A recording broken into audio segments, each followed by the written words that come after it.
Right now, though, we're going to take a look at a story from News 4 that you won't want to miss tonight. Do you get those annoying, not Snapchats, just regular old phone calls from telemarketers? Even if you are on the do not call list, some people have complained of several phone calls a week even after being added to that do not call registry. What would you like to see them do? Stop these calls. You know, it's go after the people making the calls, get them to stop. Find them if they have to, put them on the business if they have to, but stop the calls.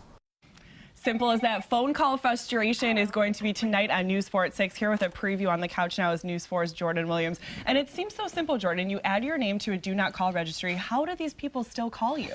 Well, you know, there are a couple of exceptions to the registry. You know, things I think we know about political campaigns that can still call us. They're among the exceptions. We're going to run down the list tonight at 6 o'clock. So people that'll still be able to call you even if you add your number. And the video that we were seeing there was a landline, but they can get your cell phone numbers too. Oh, absolutely. You and I were talking about this. I had somebody that kept calling me on my cell phone. So finally, I just decided to be bold and dial them back, and someone actually answered, unlike a lot of the robocalls. And this person was a pharmacy in Canada that I had no idea how they had my number. So, you know, it's interesting to think through how people get the numbers, and we're going to walk you through that tonight, not just at 6, but also at 5 o'clock, because it's really difficult for the federal government to track these robocalls, because typically there are a lot of places that it can go around the globe. You may have a dialer, what they call an auto dialer, say in China or something, that may pass through Mexico before it ends up with our cell phones here in Western New York. So because of that, it's very difficult for the federal authorities at the Federal Trade Commission to track this.